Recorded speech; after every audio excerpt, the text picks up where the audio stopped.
예, 여러분 안녕하십니까? 어렵고 딱딱한 법 이야기를 재미있고 쉽게 풀어드리는 법설전의 시원한 소변, 소병덕 변호사입니다. 예, 오늘도 여전히 잘생긴 김현민 변호사님, 홍민호 변호사님 출석해 주셨습니다. 반갑습니다. 네, 안녕하세요. 홍민호 변호사입니다. 예, 오늘 준비한 주제는 바로 온 국민의 공분을 산 우리 촉법소년 문제입니다. 최근 이재명 대통령께서 이 문제에 대해서 아주 강력하게 불을 지피셨죠. 잠깐 그 동영상 보고 오겠습니다. 그리고 또 하나는 촉법 소년들 연령을 낮추자 뭐 그 주장 있잖아요. 예, 그렇습니다. 네. 요즘 보니까 영상으로도 나는 촉법 소년에 해당이 안 되기 때문에 마음대로 해도 돼 이러면서 온갖 사고를 치고 다니는 영상도 있고 그러더라고요. 그래서 그런 문제들 연령을 좀 낮춰야 되는 거 아니냐는 문제에 대해서는 내부 검토가 있었습니까 혹시? 한 달쯤 두 달 정도는 두 달 정도 그러면 후에 우리 결론을 내기로 하고 한 두 달 사이에 관련 부처에서 좀 논쟁점도 좀 정리해보고 또 우리 국민들 의견도 좀 수렴해보고 그런 다음에 결론을 내기로 하죠. 어쨌든 뭐 법이라고 하는 게 우리 사회적 합의이니까요. 근데 제가 보기에는 압도적 다수의 국민들이 한 살은 최소한 낮춰야 되지 않냐 이런 의견이 있는 것 같아요, 그죠?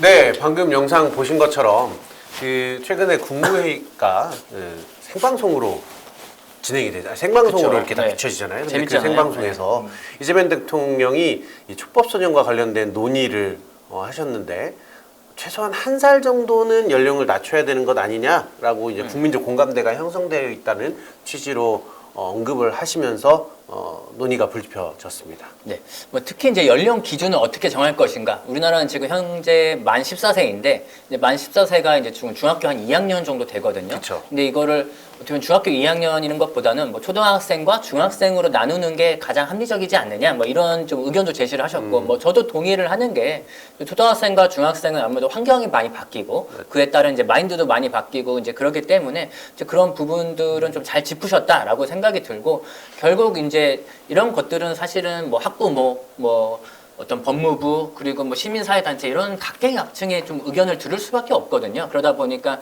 뭐 당장 결정하지 말고 두 달 정도 뭐 수기 토론과 좀 이런 논쟁들을 거쳐서 두 달 뒤에 결정을 하자 이렇게 얘기를 했고 이제 그 기간이 벌써 이제 얼마 안 남았어요. 이제 한 달 조금 이제 안 한달 남은 남았는데. 정도가 됐죠. 네. 아마 5월달 안에 결판이 날 것 같은데 지금 이 촉법소년이 왜 갑자기 문제가 됐고 이재명 대통령께서 왜 거론을 했는지 한번 좀 짚어봤으면 좋겠는데요. 김 변호사님께서 이 촉법소년에 대해서 좀 말씀을 해주시죠. 방금 홍 변호사님 얘기를 하신 것처럼 이렇게 나이에 대해서 우선 좀 알고 가면 좋을 것 같아요. 그 나이를 기준으로 하는데 표를 같이 한번 저희가 준비한 표가 있는데 같이 한번 보면서 얘기 나누시죠. 만 네. 10세 미만, 저희가 보통 초등학교 3학년 정도의 연령되는 학생들을 말하는데 이 만 10세 미만의 경우에는 어떠한 잘못을 하더라도 형사처벌 또는 소년처분 어떠한 처벌도 불가능한 나이입니다. 이를 범법소년이라고 부르고 있고요. 그리고 지금 가장 논의가 되고 있는 촉법소년이 만 10세 이상 그리고 14세 미만입니다. 형사처벌은 불가능하지만 소년보호처분은 가능한 나이라고 이해하시면 될 것 같습니다. 그리고 이제 만 14세 이상부터 19세 미만까지가 범죄소년이라고 해서 소년 처분은 물론 형사처벌까지도 가능한 나이로 구분되고 있습니다. 지금 이 표를 보시면 우리가 뭐 징역형, 뭐 벌금형 많이 들어봤잖아요. 이걸 그쵸. 보통 형사처벌이라고 맞습니다. 하는데 네. 지금 이 보호처분은 일반인 입장에서는 좀 생소할 것 같아. 이 맞아요. 보호처분에 네. 대해서 우리 홍 변호사님께서 좀 설명을 해주시죠. 네, 그것도 보시면서 제가 설명을 좀 드릴게요. 이제 소년법은 이제 기본적으로 처벌이 목적이 아니라 소년의 교화와 보호의 목적이 있습니다. 이제 그래서 이제 1호부터 이제 10호까지 이제 처분으로 좀 나눴고요. 이제 특히 이제 1호와 3호는 좀 가벼운 범죄가 있었을 때 보호자 위탁이나 사회봉사 같은 가벼운 처분을 하는 거고요. 4호, 5호는 보호 관찰입니다. 이게 보호 관찰이 어떤 거냐면은 이 집에서 생활은 할 수 있지만 어떤 이제 제약이 좀 걸려 있어요. 예를 들어 밤 10시 이후에 외출이 안 된다던가 뭐 8시 뭐에는 뭐 항상 내가 지금 어디에 있다, 우리 이제 집에 있다 이런 것들을 이제 보고를 해야 되는 이제 의무 같은 것들이 생깁니다. 가장 무거운 것이 이제 6호부터 10호까지의 소년원 송치인데 6호와 7호는 사실 소년원이라고 하기에는 좀 엄밀히 보기에는 어렵고요. 아동복지법상 아동복지시설이나 이제 그 밖에 소년보호시설에서 과무 위탁을 하면서 이제 하는데 가장 큰 차이점은 이제 집에서 생활을 할 수가 없고 어떤 기숙사나 이런 곳에서 좀 단체 생활을 해야 된다라는 차이가 있고요. 그리고 이제 8호부터 이제 10호까지가 우리가 생각하는 이제 소년원입니다. 이제 그러다 보니까 이제 8호 처분은 1개월 이내 단기 소년원 송치가 있고 최대 뭐 아주 가장 무서운 범죄를 저질렀다 하면은 이제 장기 최대 2년까지 할 수 있는데요. 요즘에는 이 8호 처분 1개월 이내 소년원 송치를 판사님께서 이제 선고하는 경우가 좀 많습니다. 그러니까 이 촉법 소년 같은 경우에 뭐 살인죄, 뭐 강간, 네. 그리고 뭐 강도 이런 흉악범을 저지른다고 하더라도 뭐 최대 2년 그리고 소년원 그렇죠. 송치고 전가도 안 남는다는 거지 않습니까? 그러니까 피해자들이 이런 처분 내역을 보면 정말 분노할 만하죠. 그래서 이 사건과 관련해서 2022년인가요? 그 넷플릭스 드라마 소년 심판. 소년 심판 있었죠. 맞습니다. 그렇죠. 엄청난 화제가 됐었죠. 재밌게 봤어요. 예. 재밌게 봤죠. 아, 두 분은 보셨어요? 예. 네네. 거기에 그 넷플릭스에서 소년 심판 혹시 보신 분들도 계시고 혹시 안 보신 분들 한번 보시면 좋겠는데 전주지방법원 청사 정면이 딱 이렇게 반갑게 배경으로 나오는데요. 거기에서 나온 주연 배우 김혜수 씨가 했던 대사가 그 판사님이셨죠? 네 맞습니다. 소년 재판을 하는 판사님이셨는데 저는 소년범을 혐오합니다. 라는 이 대사가 정말 기억에 강하다. 남는데요. 이 드라마가 그때 당시 상당히 반향을 일으켰던 이유가 극 중에 등장하는 이 에피소드들이 실제 사건을 모티브로 했다고 해요. 아, 그러니까. 그래서 상당히 공감도 되고 분노도 사고 그렇다 보니 이 드라마 방영되는 동안 또 끝나고 나서 이 촉법소년과 관련된 논의가 정말 불타올랐던 걸로 기억합니다. 그때 2022년도에 이 드라마로 인해서 가장 크게 또 촉발되긴 했었어요. 맞아요, 촉법소년 연령을 하향해야 된다 이런 논의가. 그 드라마 속 이제 이야기들이 진짜 현실이라는 것이 우리가 무서운 거잖아요. 실제 사례를 모티브로 했다고 했으니까. 하니까 그죠? 그 홍 변님 어떤 사건들이 있었는지 한번 소개를 해주시죠. 네, 이거 지금 이제 그림 보시면 나와 있는데요. 뭐 가장 유명했던 게 이제 대전 중학생 렌터카 뺑소니 사건이 있었습니다. 그 13세 중학생들이 무면허로 렌터카를 몰다가 배달 아르바이트를 하던 18살의 대학생을 이제 숨지게 한 사건입니다. 사람이 죽은 어떻게 보면 가장 좀 위험한 그 큰 무거운 사건인데도 이 가해자들이 촉법소년이라는 이유로 형사처벌을 피하고 이제 10호 아까 말씀드린 보호처분의 10호 처분을 받았어요. 이제 최장 2년의 소년원 송치를 받는데 그쳤다라는 점에서 이제 많은 이제 시민들의 좀 분노를 샀었던 사건입니다. 이게 사실 뺑소니 하면 일반 우리 성인들 같은 경우에 형사처벌을 받아도 몇 년 이상의 그렇죠. 실형을 받는 중한 범죄인데요. 더구나 이제 이 친구들이 이제 선고 보호 처분을 받고 나서 뭐 나는 이제 전과도 안 생기고 뭐 교도소에도 가지 않는다 이런 식으로 이제 반성 없이 이제 그런 태도로의 이제 글을 SNS로 올려가지고 국민적 공분이 좀 심했었어요. 자, 그 사건 말고 또 하나가 있는데요. 네. 그 초등학생들 이 아파트에서 이렇게 돌을 던지거나 하는 사건들 있잖아요. 그죠? 네. 그 사건 중에 하나인데 만 9세 초등학생들이 아파트 옥상에서 벽돌을 던졌는데 그걸 맞은 50대 여성이 사망한 사건입니다.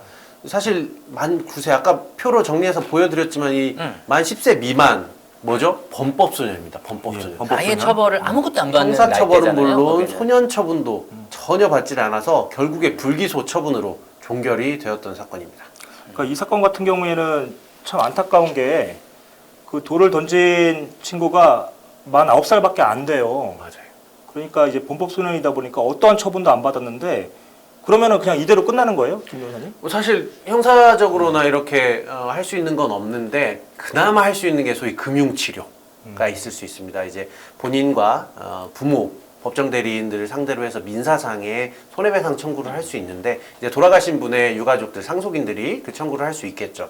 근데 사실 이 민사상 청구도 금액적인 한계가 있고 이게 돈으로 보상을 해준다고 하는데 그 금액의 한계가 있을 뿐만 아니라 실제 또 그 경제적 여건이 되지 않는다고 한다면 판결이 돼도 집행이 되지 않으니까 아무런 소용이 없는 상황이 그쵸. 있을 수도 있습니다. 그렇죠. 부모들 재산이 없으면 사실 그 판결문도 휴지 조각이나 다름이 없는 아무것도 거죠. 할 수 없는 예. 거죠. 최근에 이러한 좀 촉법소년에 대한 이 범죄율이 꽤 증가하고 있다면서요? 그렇죠. 이 지금 뭐 표 보시면 나와 있겠지만은 이 법무부 등 정부 보고에 따르면 형사 미성년자 범행 건수가 2021년에는 1,167건이었는데 지금 4년이 지난 작년 기준으로는 2,100여 건으로 약 80%나 급증을 했습니다. 특히 같은 기간 성폭력 범행 건수도 398건에서 739건으로 85%나 늘었습니다. 더구나 이제 12세와 13세 아이들이 가장 무거운 소년원 송치 처분을 받는 사례가 급증하는 등 이제 범죄의 재질 자체가 흉포화되고 악화되는 양상이 좀 되게 뚜렷하게 좀 나타나고 있다 볼 수 있습니다. 그래서 이러니까 이제 그 촉법소년의 연령을 하향하자라는 이야기가 나오는 거잖아요. 우리 두 변호사님들은 또 소년재판 전문가이지 않습니까? 현장에서 전문가까지라는. 아유, 전문성 있으시죠. 네, 소년재판. 현장에서 뭐 느껴본 네. 좀 어, 의미 있는 에피소드 있을까요? 소년재판 여러 해 동안 많은 사건들을 해봤는데요. 기억에 남는 게 보통 이제 소년재판이라 하면 이제 비행소년이라고 칭하고 저희 같은 경우에 변호사들은 보조인이라고 합니다. 이제 비행소년들 그리고 부모님들과 만나서 상담도 하고 그다음에 재판도 하는데 그래도 최소한 이 비행소년들이 이 보조인 앞에서나 판사님 앞에서는 그 반성하는 모습도 좀 보이는 척이라도 하고 그래야지. 그러한 모습이 있어야 개전에 정의 보인다 하여서 어느 정도 처벌도 낮게 받을 수 이게 있고 처분에 한데 영향을 크게 미치잖아요. 맞죠, 네. 맞죠. 근데 어떤 친구 한 명은 저하고 상담을 하는데 자기가 잘못한 거를 전혀 이렇게, 반성하는 것도 없이 내가 뭘 그렇게 잘못했는데 라는 식으로 하는 친구가 있었어요. 이거 보면서 진짜 문제는 문제다라는 생각도 했고 또 하나는 제가 국선으로 보조인이 지정이 돼서 들어갔던 사건인데 이제 이 비공개 재판이란 말이에요. 소년 재판. 그래서 밖에서 다 이제 대기를 하고 있는데 대기하고 있는 와중에 이제 비행소년과 그 부모님하고 같이 옆에 앉아 있다가 제가 어떤 얘기를 하려고 어머니하고 말을 이렇게 섞는데 어머니가 그래 복장까지는 제가 뭐라고 안 할게요. 좀 부적절한 복장이기도 했지만 핸드폰을 딱 보고 있는데 웹툰을 보고 있는 거예요. 그러면서 제가 뭐라 해서 어떻게 해야 됩니다 했더니 저한테 딱 하는 말이 변호사님 언제 끝나요? 빨리 안 끝나요? 저 지금 당연히 일하러 가야 되는데 지금 빨리 끝나게 좀 해주세요 이러는 거예요. 그걸 보면서 진짜 물론 소년들이 잘못하는 부분도 있겠지만 그만큼 가정환경, 교육환경이 얼마나 중요한가 다시 한번 깨닫는 사건이 있었습니다. 그렇죠. 소년재판에서 그래서 좀 가정환경도 많이 보지 않나요? 홍 변호사님 그 부분 좀 그렇죠. 얘기해 주실 네. 게 있을 것 같아요. 제가 지금까지 이제 경험해본 소년체분 재판은 어떤 이렇게 단정을 내리거나 뭐 할 수는 없겠지만 좀 그런 경향이 있다라고 말씀할 수 있는 게 좀 뭐 이혼 가정이나 뭐 부모님이 어떤 뭐 알코올 중독자가 있다거나 내지는 뭐 조손 가정, 뭐 다문화 가정 이런 경우에서 이제 보호 처분을 받는 친구들이 좀 많이 있었고요. 하지만 뭐 지금 나쁜 예를 지금 김현미 변호사님이 얘기해주기도 했지만 좀 좋은 예들도 좀 있습니다. 제가 이제 경험했던 사건 중에는 요즘에 그 차터리 범죄가 많잖아요. 이렇게 차량 문이 열려 있는지 확인을 해서 이제 안 잠겨 있으면은 이제 그 안에 있는 뭐 기금속이나 현금, 담배 이런 것들을 좀 훔치는 범죄가 참 많거든요. 이제 그런 것들을 이제 상습적으로 하는 친구가 있었는데 사실 이 범죄가 이제 이렇게 좀 상습적으로 많이 이루어지기 때문에 상당히 좀 중한 처분을 받을 수 있는 상황이었는데 이 아이가 왜 이런 범죄를 저질렀을까를 좀 깊이 심리하다 보니까는 이제 부모님으로부터 좀 학대를 많이 받았던 친구였어요. 그래서 어떻게 보면 매를 맞는 걸 견디지 못해서 가출을 했고 그러다 보니까 좀 안 좋은 친구들하고 어울리면서 이제 같이 살고 이렇게 범죄까지 좀 이르게 됐던 거거든요. 그래서 단순히 이런 사건이 있었을 때 는 어떤 소년원 처분이 죄의 경중만을 따지면 당연할 수도 있겠지만 이 아이의 그런 평소의 품성이나 가정의 환경 그리고 범행 정도의 그런 좀 개전의 정 이런 것들을 좀 고려해서 판사님께서 이 소년원 대신에 이제 보호시설에 위탁하는 처분을 좀 하셨거든요. 제가 이 사건을 보고 좀 느꼈던 거는 이 우리가 어른들의 형사 재판은 이게 좀 죄를 저질렀고 처벌을 한다. 벌을 내리는 성격이 강하잖아요. 근데 그렇죠. 여기는 어떻게 보면 하나의 사회적 병원 같다는 느낌을 좀 많이 받았습니다. 판사님들이 실제로 제가 겪어본 판사님들은 이 아이들에게 어떤 처분을 내릴까를 되게 고민을 많이 하세요. 근데 그게 얼마나 잘못을 해서 이렇게 큰 그 경중에 따라 처분을 내려야겠다기보다는 이 아이가 지금까지 이렇게 살아왔고 현재 이런 생각을 갖고 있고 이 범죄에 빠지게 된 경우는 이런 이유가 있었다라는 것들을 좀 모두 고려를 해서 이 아이가 어떻게 보면 어떻게 좋은 성인이 다시 될 수 있을까라는 것들을 많이 고려를 하시거든요. 그래서 어떻게 보면은 이 아이를 위한 어떤 사회적인 의사 선생님 같다라는 좀 느낌을 저는 많이 받았었습니다. 그러니까 이제 홍 변호사님 말씀대로 사실 형사처벌만이 능사는 아닐 것 같아요. 그럼요. 보호처분의 목적이 이 범죄를 저지른 이 청년들을 교화하겠다라는 목적이니까 방금 말씀하신 것처럼 환경을 고려해서 적절한 처분을 한다라고 하면 진짜 이 제도의 뜻을 충분히 이룰 수 있다라고 보이기도 해요. 처벌보다는 교화가 이제 그렇죠. 소년법의 최종 목적이죠. 네. 그런데 이게 저는 좀 생각이 다른데요. 저는 실제 생각하기에는 한 살 더 내려도 된다고 생각할 만큼 만 12세로 네. 이게 촉법소년 연령 하향은 충분히 필요하고 고려되어야 된다라는 생각입니다. 이게 두 분 변호사님 잘 아시겠지만 저희 형법이 혹시 언제 제정됐는지 아시는지 이게 언제였지? 6.25 전쟁이 끝나는 1953년도에 제정이 됐습니다. 맨 처음 우리나라 형법 자체가 형법이 그때 처음 그때 제정됐는데 네. 촉법소년에 대한 규정은 그때 제정되고 지금까지 개정이 없이 계속 이어져 오고 있거든요. 근데 나이에 있어서 신체적으로 보나 정신적으로 보나 정서적으로 보나 여러모로 지금의 그 나이대와 그 70년 전에 것을 같이 동등하게 놓고 비교를 할 수는 없을 것 같아요.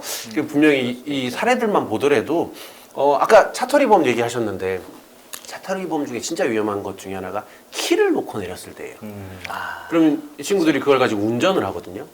근데 이건 잠재적인 살인 행위와도 다를 바 없을 수 있다라고 판단을 해서 그런 비행소년들 같은 경우에는 바로 소년분류심사원으로 보내집니다.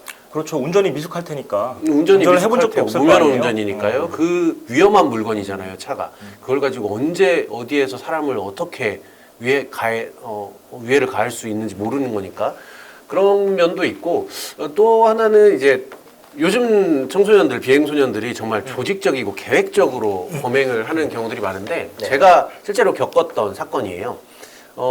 이제 모텔이나 숙박업소에 이제 숙박이 끝나고 나면 밖으로 나오면서 이제 카드키나 열쇠 같은 것들을 그 엘리베이터 어떤 키 함에다가 놓고 내립니다. 화분 밑에 놓고 막 그러잖아요. 열쇠 같은 거 우리 학교 반납함이라고 되어 네. 있는데 이제 뭐 예를 들어 낮 시간이나 오후 시간 또는 저녁 시간에 숙박을 하러 들어갔다가 새벽녘 일찍 나오는 경우도 있을 수 있고 밤늦게 다음 날 오전까지가 보통의 이 퇴실 시간인데 일찍 나오는 경우에 이 청소년들이 주인 몰래 엘리베이터에 들어가서 탑승한 다음에 그 키를 가지고 그 방에 들어가서 다음날 퇴실 시간까지 공짜로 숙박을 하는 거예요. 그 주인은 거기에 사람이 있는 줄 몰랐구나. 아예. 이제 뭐 밤이니까 잠을 자고 있을 수도 있고 경계가 느슨한 틈을 타서 근데 여기에서 한 발 더 나가서 이 친구들이 가출을 하거나 비행을 할 때 돈이 필요하잖아요. 그러니까 그렇죠. 조직적으로 미성년자들이 성인을 상대로 하는 성매매를 합니다. 성매매를 하는 데에서 그치는 것이 아니라 이 성매매, 조건 만남 등을 하는 것을 이유로 이 성인들을 협박, 공갈하는 거죠. 그래서 돈을 갈취하는 수단으로 사용을 하는데 여기에서 사용되는 공간이 바로 아까 그 모텔, 그 방이죠. 그러니까 아예 범죄 장소로 만들었구나 거기를. 정말 그러니까 무단 주거침입, 공갈, 성매매 각종 범죄를 조직적이고 계획적으로 하는데 이런 아이들이 13세, 14세밖에 안 되는 아이들이에요. 한 살이 아니라 2살도 내려야 됩니다. 진짜 머리가 너무 컸다 그 애들은. 그런 근데- 거 생각하면 좀 그러긴 하네요. 네, 근데 이게 제 그냥 개인 주관적인 이야기가 아니라 네. 법무부에서는 이 소년 강력 범죄에 대한 여론 그리고 해외 입법 내 같은 것들을 참고해서 국회 논의 내용을 종합적으로 고려해서 14세에서 13세, 만 13세로 낮추는 방안을 추진 중에 있는데 해외에서도 이렇게 실제 프랑스나 캐나다 다른 나라들에서도 13세 또는 그 밑에 나이에 이미 촉법 소년으로 연령을 낮춘 경우도 있습니다. 우리 김병께서 이 찬성 입장을 좀 대변해서 잘 말씀해 주셨으니까 혹시 좀 자연스럽게 반대 입장을 예, 해야겠네요. 반대 입장을 한번 말씀해 주세요. 네. 예. 뭐 일단은 이제 형사 미성년자 대해서도 일단 소년법이라는 게 있잖아요. 이 소년법의 보호 처분으로도 충분히 좀 대응이 가능하다라는 것이고요. 또 오히려 이런 어린 아이들을 그러니까 어른과 똑같이 취급을 해서 뭐 교도소나 뭐 이런 수용시설에 가두게 되면은 거기서 더 큰 범죄를 학습을 할 수도 있고 오히려 어린 나이에 이제 보호 처분과는 달리 전과자라는 낙인이 찍히게 되거든요. 그래서 그런 부정적인 낙인 효과만 발생시켜서 재범을 부추길 수 있고 이 아이들이 사회에 돌아가기를 더 어렵게 만드는 좀 경우가 생길 수 있다라는 거 저는 좀 지적하고 싶고 아까 좀 말씀하신 뭐 미국이나 캐나다 이런 곳은 뭐 13세, 뭐 12세 이렇게도 있지만 우리나라가 지금 만 14세잖아요. 그래서 대한민국, 독일, 오스트리아 이렇게 표처럼 나와 있는데 그 우리나라보다 더 높은 나라들도 많이 있습니다. 특히 이런 뭐 15세, 뭐 핀란드, 스웨덴, 노르웨이 같은 이런 좀 우리가 좀 지향하고자 하는 북유럽의 좀 사회복지 국가들도 복지국가들. 네, 15세를 지금 선정을 하고 있고요. 그 외에도 뭐 16세나 18세까지 형사 책임 최저 연령을 낮추기보다는 오히려 높이는 기관들도 많이 있습니다. 그리고 또 유엔에서도 아동보호 인권 이제 기구가 이제 따로 설치되어 있는데 거기서도 항상 권고를 하는 것이 형사 책임의 최저 연령을 낮추지 않을 것을 항상 권고를 좀 하고 있다는 점 보면은 이게 단순히 무조건 낮춰야 된다라는 것만으로 해결하기는 어렵고 좀 사회적인 시스템을 좀 바꿔야 될 문제 아니냐 이렇게 생각을 합니다. 예, 지금까지 우리 김변 홍변께서 찬반 입장을 잘 정리해 주셨습니다. 죄를 지었으면 합당한 벌을 받아야 한다는 국민적 여론과 그리고 한 아이의 인생을 포기하지 말고 교화를 해야 한다는 이 제도적 목적이 팽팽하게 맞서고 있습니다. 오늘 이 찬반 주제를 잘 들으셨으면 우리 시청자 여러분께서도 자신이 찬성하는지 반대하는지 그 댓글에 의견을 남겨주시면 감사하겠습니다. 예, 앞으로 더욱 재밌는 주제로 찾아뵙도록 하겠습니다. 예, 지금 소병덕 변호사, 김현민 변호사. 홍민호 변호사였습니다. 감사합니다. 감사합니다. 네. 수고하셨습니다.